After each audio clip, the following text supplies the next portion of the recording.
The shocking secret of couples who last, and that no one dares to tell you. Stop for a moment and listen carefully. You can save your relationship, or build the right one starting now. There's no magic, only simple gestures and clear decisions. I'm going to share with you what school never taught you about life as a couple. Stay until the end. You'll leave with a precise plan that's easy to apply. Let me introduce myself. I'm Xavier. I speak in a direct and accessible way. My goal is to help you create a solid relationship, a relationship that lasts, one in which you can breathe, grow, and feel proud every day. Today, you will discover 3 essential pillars. You will also see the mistakes you must absolutely avoid, concrete rituals to put in place starting tonight, as well as powerful questions to ask each other. Everything I'm going to tell you can be put into practice, and you can start immediately. Let's begin with a truth that may sting a little. A relationship is not a couple. A relationship is the pleasure of being together, the attraction, the humor, and the light moments that go by without realizing it. It's pleasant, but it can end as soon as things get difficult. A couple is something else. It's a decision, an engagement, a small symbolic house you build together. In that house, there is safety, trust, and mutual support. There are also simple rules that protect you. If you only maintain the relationship without building the house, frustration settles in and distance grows. Sooner or later, the breakup prepares itself. It's not because you are bad, it's because the house was never built. Couple that lasts nourishes 2 dimensions in parallel, and it does so week after week. The first dimension is the relational one. It includes love, desire, tenderness, playfulness, glances, sweet messages, the touch of skin, and the laughter that brings you closer. The second dimension is the house of the couple. It includes your organization, your decisions, the way you manage money, your relationship with time, your priorities, and how you support each other in serious moments. When you feed only one dimension, the other fades. If you want to last, you must nurture both dimensions in a simple, regular, and intentional way. Now avoid the trap of trading. Many couples fall into it without realizing. You cook and expect a gesture in return. You buy a gift and hope for a favor. You cancel an evening and wait for a reciprocal sign of attention. This trading destroys tenderness, turns the bond into accounting, and builds resentment. Ask yourself calmly this question. Do you give because you love to give? Or do you give to get something in return? When you feel that you are keeping score, take a break and breathe. Then say what you're experiencing with simple and respectful words. If you're single, choose in the other person 2 elements that really matter. Look for shared values and complementary energy. Shared values are the foundation you can always return to. Complementary energy creates the right tension, the drive, and the movement. You resemble each other in the essentials, and complement each other in the rest. If you're already in a couple, relearn to choose each other every year. Talk about your values, your expectations, and your energy needs. Say if you need more initiative, more listening, more calm, or more lightness. Using simple words avoids many misunderstandings. I now suggest a short 3-minute checkup that often changes the dynamic. Each person answers without interrupting the other. Then you discuss. From 1 to 10, where is your tenderness and where is your desire? From 1 to 10, where is your trust and where is your shared project? Then ask what you need to stop, what you need to start, and what you need to increase. Conclude with 1 simple action for each of you. This action must be done within 7 days. clear and feasible. Then set up the ritual that saves many couples. It's the lovers' evening, once a week, preferably on the same day. This moment happens without children, without friends, and without screens. Plan at least 1 hour, preferably outside, to get some fresh air. You take turns organizing this moment, 1 week each. Your goal is to laugh, to talk about yourselves, to touch each other gently, and to look at each other without rushing. You don't do any administrative tasks and you don't check accounts. You don't plan the activity calendar. This moment is reserved for the relationship. If you maintain this ritual for 12 weeks, you'll feel the bond transform. You'll find yourselves both as a united team and as curious lovers again. When conflict arises, remember that the goal is not to be right. The goal is to move forward together. Speak calmly and use short sentences that start with "I." Avoid judging the other's intentions, and look for a concrete compromise. Always end with a gesture of tenderness, even a small one. For example, you can say this: "Yesterday at dinner, I felt left out when you were looking at your phone. I'd like us to have 30 minutes without screens during meals." The request is clear, respectful, and measurable. 3 topics often cause heavy tension: money, sexuality, and time. For money, clarify who pays what, when, and how.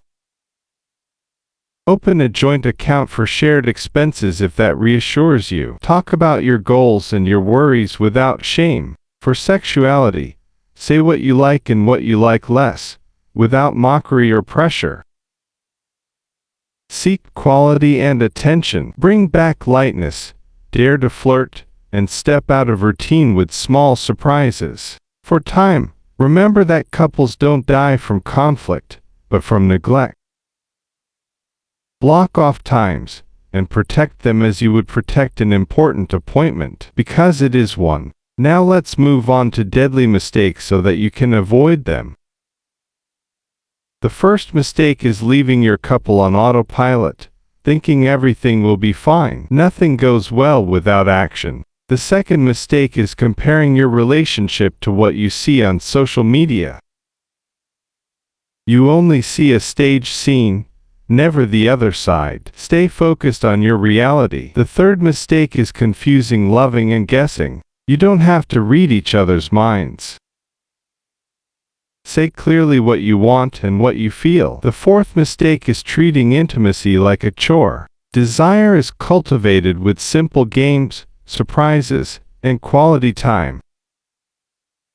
The fifth mistake is installing the trade-off we already talked about. The sixth mistake is ignoring differences in energy. Some people like to decide, others prefer to calm and harmonize. Respect your strengths and admire those of the other. The seventh mistake is always postponing things. The right moment doesn't exist. The right moment is now, even with a small step. Also notice the warning signs. If you laugh less and your messages are only about organization, take it seriously. If you avoid certain topics and hugs become rare, act quickly. If each of you lives separately and irony replaces tenderness, put words on it as soon as possible. If the phrase, "we'll talk about it later," keeps coming back, or if you often hear, "you never understand anyway," it's time to act. 2 warning signs should trigger a real conversation. 3 signs require action this week. I now suggest a simple and effective 30-day plan. During the first week, you repair. You dedicate one lover's evening. Talk about money for 30 minutes. Create a brief moment of tenderness each day, and say one precise thank you while looking into each other's eyes. During the second week, you reconnect. Each person organizes to small surprises, like a sweet message, a coffee delivered, or a handwritten note. You take a walk without your phones, and plan a moment of intimacy. Desire loves clarity and anticipation. During the third week, you consolidate. You choose a small shared project, realistic and motivating. Then you spend an evening of memories, with photos and your first messages. During the fourth week, you project yourselves. You draw your vision for the next 12 months, simplify your couple's life rules, and express them clearly. To maintain this dynamic, hold a couples meeting each month. Keep the same structure and tone. Start with gratitude and each name 3 positive things about the other. Then review what worked well and what didn't. Talk about money, major expenses, goals, and small worries. Talk about intimacy with one "I liked" sentence and one "I'd like" sentence, without shame or judgment. Finally, schedule your lovers' evenings in the calendar. Block these times and end with one precise action for each person, dated and noted. To speak without hurting, use a very simple 3-step method. Describe the situation limited to the facts. Express your feeling with an "I." Propose a concrete and measurable solution. This way of speaking avoids attacks, sarcasm, and defensiveness, and allows you to find solutions together. Over time, every couple creates roles. One cooks, the other handles paperwork, one maintains family ties, and the other manages appointments. In the long run, these roles can create an invisible imbalance. This imbalance fuels resentment and blurs affection. To restore fairness, list all the tasks and see who does what. Reassign and swap some tasks for 30 days. Adjust every 3 months and keep communication open. If you feel emotional distance, don't insist with heavy talks. Get closer gently and suggest a simple activity with no pressure.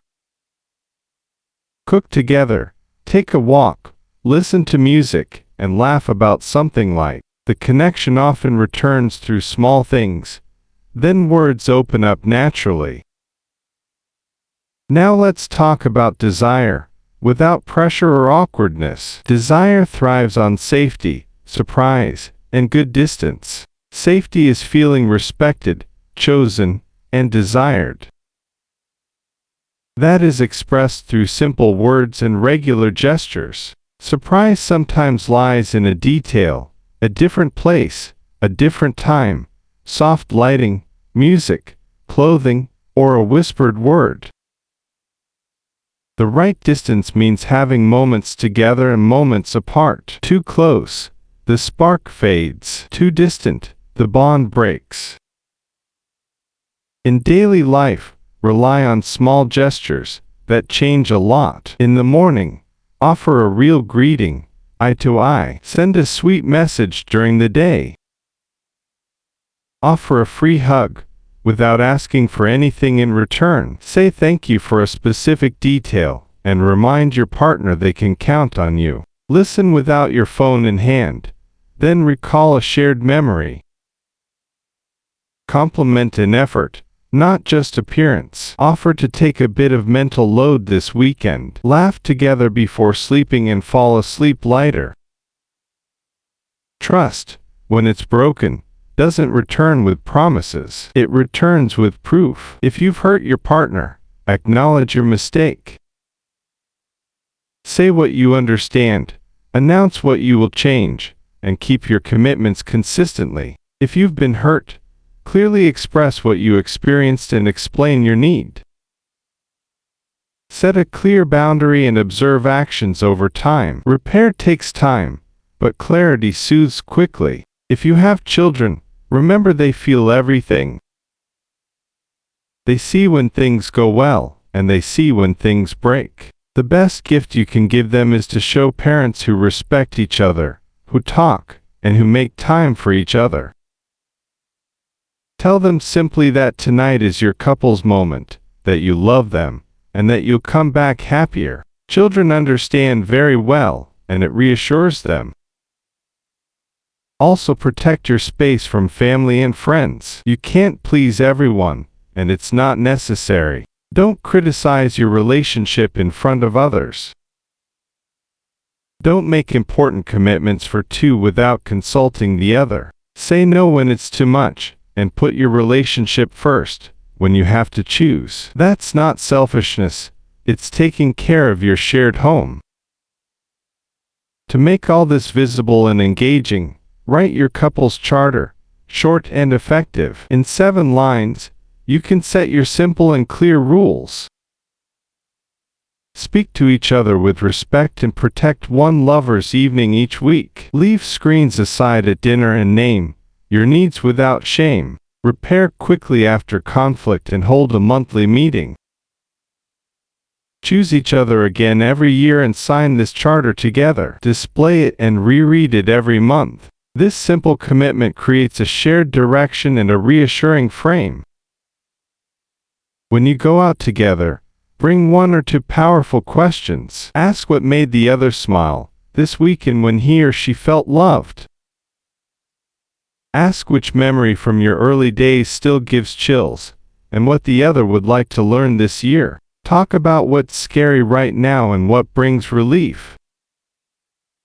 Choose a small shared dream to achieve in 30 days and ask how each of you can become a better ally for the other. These questions open, connect, and soothe. They sometimes even rekindle passion, and that's perfectly fine. Asking for help is not a sign of weakness. It's a sign of courage and clarity. Seek a professional if conflicts are daily, if you no longer dare to speak, if there is contempt or insults, if you feel unsafe, or if the idea of leaving comes up every week. A qualified third person can unblock the situation, set healthy rules, and restart the relationship. Before concluding, let's recap 10 clear decisions. Decide that you are a couple, not just a relationship. Nurture both dimensions every week. Banish trading and return to simple giving. Protect your lover's evening as an important ritual. Do your small weekly checkup. Follow the 30-day plan when you need a boost. Hold your monthly meeting with gratitude, review money, intimacy, calendar, and actions. Share roles fairly and adjust them regularly. Revive passion through small, easy surprises. Write, sign, and reread your couple's charter. You now have tools, rituals, and words to use. Start tonight and schedule your next lover's evening. Send a sweet message without expecting anything. Give a hug a bit longer than usual and look at the other person with attention. I'm Xavier. Love with courage, speak with clarity, and act with simplicity. See you very soon.